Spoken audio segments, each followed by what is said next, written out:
কাকে কিসে কেয়ার মা খাই নাই একদম মা নাই নাই যে 2.5 বছর 3 বছর আনি আনি কমতি 12 বছর এই 12 বছর কলেজে থাইছে পর্যন্ত মা নাই নাই খাই দি তাই হলো 13 তারিখ বা 8 তারিখ লাগে 8 তারিখ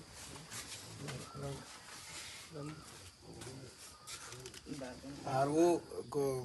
20 কেজি আর এই হতে Kakap sih dia, isu yang.